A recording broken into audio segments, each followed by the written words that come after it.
Covid का जो नया वेव आ रहा है पूरे दुनिया में, उससे बचने का तो सिर्फ एक ही तरीका है, वैक्सीन ले लो जाके जल्दी। जो लोग ये वीडियो देख रहे हैं जिन्होंने वैक्सीन नहीं लिया है, प्लीज़ जाके जल्दी से ले लीजिए। आपके सेहत का सवाल है, आपकी ज़िंदगी का सवाल है, that is very important. Next, जो अभी जो कोविड केसेस बढ़ रहे हैं इंडिया में, इसकी वजह से मार्केट में एक अनसर्टेन वोलेटिलिटी दिख रही है। मार्केट बहुत ही ज़्यादा वॉलेटाइल हो गया है। करीब कुछ ही दिन आगे मार्केट 300 पॉइंट्स प्लस मूव किया, फिर दूसरे दिन ही 300 पॉइंट्स माइनस मूव किया। That is very much volatile. तो इस सिचुएशन में कोविड बढ़ने की वजह से जो लोग मार्केट में रेगुलर है, उन लोग के दिमाग में एक ही चीज़ चल रहा होगा, दैट इज़ कि इस समय ऐसा क्या किया जाए जिससे इस वॉलेटिलिटी का असर हमारे कैपिटल पे ना पड़े और हमारा कैपिटल डिस्ट्रॉय ना हो। तो इसी के ऊपर आज मैं डिस्कस करने वाला हूँ। वीडियो को एंड तक ज़रूर देखना क्योंकि बहुत ही इम्पॉर्टेंट वीडियो होने वाला है ये। और ये वीडियो ज़्यादातर मार्केट वोलेटिलिटी में काम कर जाएगा क्योंकि इसमें जो मैं पॉइंट्स लाऊंगा वो ज़्यादातर जब मार्केट कुछ भी उल्टा सीधा होता है दुनिया में, तो मार्केट वॉलेटाइल ज़्यादा होता है। तो ये कुछ पॉइंटर्स आपको अगर याद रहेंगे तो आप थोड़े बचे रहोगे। मगर मैं फिर से बोलता हूँ, रिस्क सब में है, तो आप लोग अपना रिस्क एपेटाइट देख के ही अपने डिसीजन लीजिए। एंड ये वीडियो कोई भी बाय या सेल सिग्नल्स देने के लिए नहीं है। आप लोग अपना रिसर्च खुद कीजिए और आप या फिर आपके फाइनेंशियल एडवाइजर्स से आप लोग कंसल्ट कर लीजिए। ओके, सो चलिए वीडियो की तरफ बढ़ते हैं आगे। ओके, सो पहले थोड़ा सा एक डिस्कशन कर लेते हैं कि क्या मार्केट करेक्शन लेगा या फिर मार्केट क्रैश होगा या फिर मार्केट ऊपर जाएगा। तो मेरे हिसाब से मार्केट अभी वॉलेटाइल ज़रूर रहेगा, करेक्शंस लेने के चांसेस है, मगर क्रैश होने के चांसेस बहुत ही कम है। ऐसा क्यों कह रहा हूँ, इसके पीछे रीजंस है कि जब कोविड स्टार्ट हुआ था तब एक बार मार्केट क्रैश किया था। तो जब वो मार्केट क्रैश किया था तो लोग समझ गए थे कि अच्छा मार्केट ऐसे क्रैश हो रहा है। जो FIIs है, DIIs है, वो लोग भी समझ गए थे कि ओके ये शॉर्ट टर्म टेम्पोररी क्रैश है। वापस मार्केट उठ गया और बहुत तेजी से उठा है। अभी भी मार्केट प्लस में इजीली जा रहा है। तो इससे एक चीज पॉसिबिलिटी है कि इतना ज्यादा कोविड केसेस आने के बावजूद मार्केट पॉजिटिव है, मतलब इसका सेंटीमेंट ही अभी पॉजिटिव है। अगर कुछ बहुत बुरा जब तक कुछ नहीं हो जाता तब तक मार्केट क्रैश होने की संभावना नेक्स्ट टू नेग्लिजिबल है। क्योंकि आप लोग 2008 वाला क्राइसिस देख लो। जब भी 2008 में क्राइसिस आया था, वैसे ही इस बार भी चाइना में एवरग्रांड क्राइसिस आया है।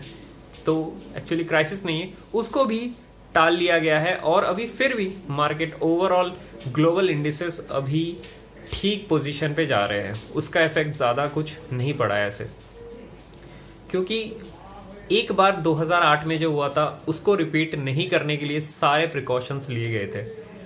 तो तब भी मार्केट बढ़ा था, अब भी क्रैश के बाद बढ़ रहा है market. This is a normal market cycle. Market crash होता है, फिर ज़्यादा तेज़ी से बढ़ता है। हम लोगों ने ज़्यादातर देखा है कि मार्केट या तो करेक्शंस लेता है छोटे छोटे। कोविड में जैसे अचानक 2021 में जो कोविड वेव फिर सेकेंड वेव आया था, बहुत तेज़ी से बढ़ा था। तो उस टाइम भी थोड़ा सा मार्केट करेक्शन लिया था, मगर करेक्शन लेने के बाद जैसे ही केसेस स्टेबलाइज होना चालू किए, वापस मार्केट अपने डायरेक्शन में भागना चालू किया। That is a simple cycle. Covid का साइकिल की वजह से मार्केट भी अपना साइकिल बना दिया है इस वजह से। सो इससे आपको घबराने की अभी तो ज़रूरत नहीं है फिलहाल। अगर कुछ ऐसे बहुत ही ख़राब न्यूज़ आए तब आपको घबराने की ज़रूरत है। ओके, सो नेक्स्ट पॉइंट पे आते हैं। तो पहले इस वीडियो में पॉइंट्स में आगे बढ़ने से पहले मैं थोड़ा सा क्लैरिफाई कर देता हूँ। मैं पहले कुछ सेक्टर्स बताऊंगा तो सेक्टर्स के साथ ही मैं उस सेक्टर का जो टॉप स्टॉक है, जो सबसे ज़्यादा मार्केट कैपिटलाइजेशन होल्ड करता है स्टॉक, उस स्टॉक के बारे में बात करूंगा और वो सेक्टर क्यों हिट नहीं होगा कोविड से। तो शुरू करते हैं। Okay, so first point, I mean the first sector is FMCG, that is fast moving consumer goods. FMCG क्या है? एफएमसीजी बेसिकली आप लोग जो रोज यूज करते हो, जैसे यूनिलीवर के प्रोडक्ट्स हो गए, लक्स हो गया, या फिर कोलपैल के कोलगेट हो गए, ये सारे एफएमसीजी प्रोडक्ट्स में आते हैं। तो अब बात करते हैं कि एफएमसीजी प्रोडक्ट्स जो कोविड है उससे हिट क्यों नहीं होगा। क्योंकि देखो, इसके पीछे एक सिंपल सा रीजन, देखो अगर कुछ भी बुरा होता है, जैसे वर्ल्ड में या फिर इंडिया में कहीं भी कुछ भी बुरा होता है, तो ये सेक्टर हिट नहीं हो सकता, क्योंकि ये चीज़ें लोगों को लगनी ही लगनी है। साबुन लगना है, अब पेस्ट जो कोलगेट है वो लगना ही है।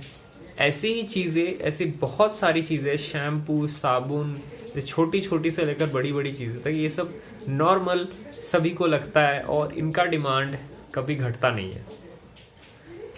तो ये बेसिकली हिट बहुत ही रेयर कंडीशंस में होता है। अगर कुछ बहुत ही ज़्यादा बुरा हो जाए तभी ये सेक्टर हिट हो सकता है। फिलहाल ये सेक्टर हिट नहीं होता है ज़्यादातर। अगर आप एफएमसीजी का कोई भी अच्छा सा स्टॉक्स देखोगे तो वो ईयर ऑन ईयर अच्छा एक ग्रोथ दिया है। आप अगर अच्छे से उसको एनालाइज करोगे तो year on year FMCG sectors में जो स्टॉक्स है वो बहुत अच्छा रिटर्न दिए हैं। नेक्स्ट, तो एफएमसीजी सेक्टर में सबसे ज़्यादा जो मार्केट कैप है जिस स्टॉक का, उसका नाम है Hindustan Unilever limited. That is, इस स्टॉक के बारे में तो सभी ने सुना होगा, क्योंकि यूनिलीवर के प्रोडक्ट्स हम लोग हर समय यूज़ करते हैं। ज़्यादातर यूनिलीवर के प्रोडक्ट्स हमारे घर के आसपास ही मिल जाएंगे, सॉरी घर के अंदर ही रखे होते हैं, तो इसमें मैं ज़्यादा बोलूँगा नहीं, यूनिलीवर सबको पता है। नेक्स्ट स्टॉक पे आते हैं, दैट इज़, सॉरी सेक्टर पे आते हैं, दैट इज़ फार्मास्यूटिकल सेक्टर्स। तो यार देखो, फार्मास्यूटिकल मतलब दवाई जो होता है, हम लोग हर समय जो कुछ किसी को बीमारी हो गया वो दवाई खाता है, तो वही सेक्टर कैसे हिट हो सकता है यार कोविड में तो सबसे ज़्यादा लोग दवाई हो गया, दुकान से विटामिन के टैबलेट हो गए, या फिर कोविड के टैबलेट्स हो गए, कुछ भी हो गए, सर्दी के, या फिर पैरासीटामोल, सभी तो फार्मास्यूटिकल सेक्टर के अंदर ही आते हैं। तो इसीलिए ये सेक्टर अभी इस सिचुएशन में कोविड में हिट होने के चांसेस बहुत ही ज़्यादा कम है। इस सेक्टर में जो सबसे ज़्यादा मार्केट कैपिटलाइजेशन होल्ड करता है वो है सन फार्मा। नेक्स्ट जो सेक्टर के बारे में मैं बात करने वाला हूँ, वो सेक्टर कोविड में सबसे ज़्यादा प्रॉफिट में रहा है, that is information technology sector, IT sector. ये सेक्टर क्यों ज़्यादा रहा है, आई मीन प्रॉफिट में? क्योंकि कोविड में देखो सभी लोग वर्क फ्रॉम होम में चले गए और इसकी वजह से इंटरनेट यूजेज बहुत बढ़ गया। तो इंटरनेट यूजेज मतलब इंफॉर्मेशन टेक्नोलॉजी के ऊपर प्रॉफिट्स आने चालू हो गए। जितने भी बड़े बड़े कंपनीज हैं उन्होंने ताबड़तोड़ प्रॉफिट बनाया इधर, ठीक है। जैसे यूट्यूब हो गया, यूट्यूब, गूगल का जो यूजेज है यूट्यूब का, वो कोविड के समय जब वर्क फ्रॉम होम चल रहा था इतने तेज़ी से बढ़ गया था कि मतलब क्या ही बताए। हाँ। तो आईटी सेक्टर हिट नहीं हुआ था कोविड से, वो बहुत ही तेज़ी से बढ़ा था। ऑफ कोर्स सारे सेक्टर्स क्रैश किए थे कोविड के स्टार्टिंग में, मगर उसके बाद जो रिजल्ट देखने को मिले थे वो अलग थे, उसके हिसाब से मैं बता रहा हूँ। तो आईटी सेक्टर हिट नहीं हुआ था। होपफुली अभी भी अगर जो कोविड बढ़ रहा है उसकी वजह से वर्क फ्रॉम होम हुआ है, उससे भी सेक्टर्स हिट नहीं होंगे। I mean IT sector hit होने वाला नहीं है according to me and according to many professional traders. So इस सेक्टर में जो सबसे ज़्यादा मार्केट कैप है जिसका, उसका नाम है TCS, that is Tata consultancy service. Tata consultancy service consultancy provide करता है बहुत सारे क्लाइंट्स को, वो चाहे फॉरेन हो, इंडिया हो, बहुत सारे क्लाइंट्स को आईटी सर्विसेज प्रोवाइड करता है और ये सबसे ज़्यादा मार्केट कैप होल्ड करता है आईटी सर्विसेज में इंडिया में। नेक्स्ट जो सेक्टर है उसका नाम है इंश्योरेंस सेक्टर। तो इंश्योरेंस सेक्टर एक्चुअली एक बहुत ही कैश रिच सेक्टर है, क्योंकि लोग इंश्योरेंस करवाते हैं मगर क्लेम बहुत कम होता है। सो लाइक अगर 100 पीपल इंश्योरेंस करवा रहे हैं, उधर से ओनली 25% ही लोग ज़्यादातर क्लेम करवाते हैं। ऐसा बहुत ही रेयर केस में देखा गया कि 100% ही 100% क्लेम कर लेते हैं, तो कंपनी डूब जाएगा। इंश्योरेंस कंपनी वैसे ही चलता है कि आपने अगर इंश्योरेंस करवाया तो इंश्योरेंस कंपनी के पास पैसा गया, वो मनी पूलिंग करता है और पूलिंग करके इंश्योरेंस कवर देता है लोगों को, ठीक है। तो बेसिकली ये बहुत ही कैश रिच बिजनेस है, इसमें बहुत ज़्यादा कैश का इनफ्लो होता है। तो इस वजह से इंश्योरेंस सेक्टर एक बहुत ही हाई लिक्विडिटी वाला सेक्टर है। सो और बेसिकली ये क्यों हिट नहीं होगा, क्योंकि कोविड के आने के आने से आगे तक उतना कोई इंश्योरेंस के बारे में ध्यान में नहीं था। मगर कोविड जब से आया, वो चाहे हेल्थ इंश्योरेंस हो, चाहे लाइफ इंश्योरेंस हो, चाहे कुछ किसी का भी इंश्योरेंस हो, वो आजकल लोग मतलब इंश्योरेंस पहला मुझे लेना ही है अभी, क्योंकि यार कोविड आने की वजह से जो बिल कटा है हॉस्पिटल्स में, वो इंश्योरेंस के बिना तो आपको बैंक खाली कर देगा, सिंपल बात है। तो इसी वजह से इंश्योरेंस सेक्टर कोविड की वजह से प्रॉफिट में रहा है दूसरे सेक्टर्स के मुकाबले। सो इस सेक्टर में जो सबसे ज़्यादा मार्केट कैप होल्ड करता है उसका नाम है HDFC लाइफ इंश्योरेंस कंपनी, जो लिस्टेड है मार्केट में। इससे भी बड़ा एक इंश्योरेंस कंपनी है, that is life insurance corporation of India. वो फिलहाल अभी लिस्ट नहीं हुआ है, वो कुछ महीनों बाद शायद लिस्ट होने वाला है, ऐसा न्यूज़ में दिखाया जा रहा है। अगर वो लिस्ट होता है तो मैं उसके ऊपर वीडियो ज़रूर लाऊंगा, उसके पूरे कंपनी के डिटेल्स के साथ। ओके, सो HDFC लाइफ इंश्योरेंस कंपनी भी एक बहुत ही अच्छी इंश्योरेंस कंपनी है। ये ईयर ऑन ईयर अच्छा ग्रोथ कर रही है और कोविड के टाइम भी ये बहुत ही अच्छा मूवमेंट दिया था और अच्छा प्रॉफिट भी कमाया था। सो ओके, मूविंग ऑन, मैं HDFC लाइफ का भी इधर आपको दिखा रहा हूँ साइड में। ओके, सो नेक्स्ट जो सेक्टर है जो कोविड से हिट नहीं हुआ है, या फिर बोल सकते हैं जिसका कोविड से प्रॉफिट हुआ है, ये तो सारे इंश्योरेंस सेक्टर हो गया, फिर आईटी सेक्टर हो गया, ये लोग प्रॉफिट ज़रूर किए हैं, मगर इससे भी ज़्यादा एक सेक्टर है जिसने प्रॉफिट किया है और वो सेक्टर अभी भी प्रॉफिट कर रहा है। उस सेक्टर का नाम है टेलीकम्युनिकेशन सेक्टर। टेलीकम्युनिकेशन सेक्टर जब कोविड हिट हुआ उसके बाद थोड़ा करेक्शन लिया था, मगर उसके बाद वो बढ़ने लगा। ऑफ कोर्स टेलीकम्युनिकेशन के स्टॉक्स में उतना एक्चुअली बहुत वॉलेटाइल रहते हैं, क्योंकि वो बहुत ज़्यादा इंफ्रास्ट्रक्चर रिलेटेड कंपनी है, बहुत ज़्यादा हैवी इन्वेस्ट करना पड़ता है उन कंपनीज़ में, तो स्टॉक का प्राइस उतना ज़्यादा मूव नहीं करता है।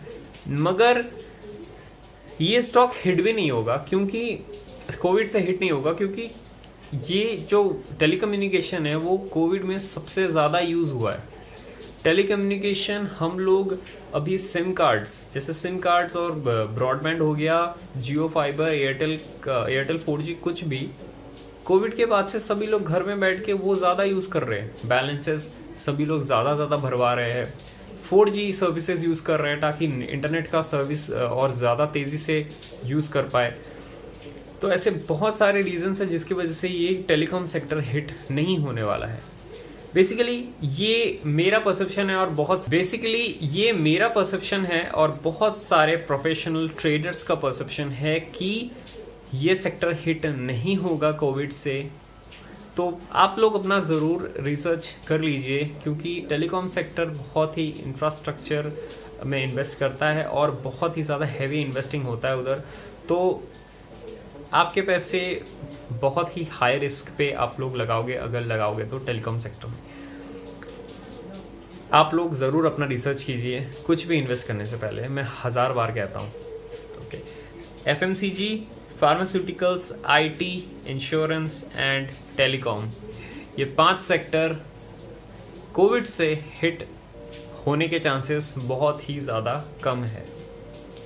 तो फिलहाल तो ऐसा कुछ दिख नहीं रहा है कि कोविड की वजह से कोई करेक्शंस हो सकता है। तो 500,000 पॉइंट्स का करेक्शन जैसे कुछ ही दिन आगे हुआ था कि 1000 पॉइंट्स निफ्टी 18,000 के आसपास आके फिर 16,000 में चला गया था। तो दिस वाज अ करेक्शन, तो इसमें घबराने की ज़रूरत नहीं थी। तो अभी भी बहुत सारे स्टॉक्स डिस्काउंट में मिल रहे हैं, you can check it out with your own research and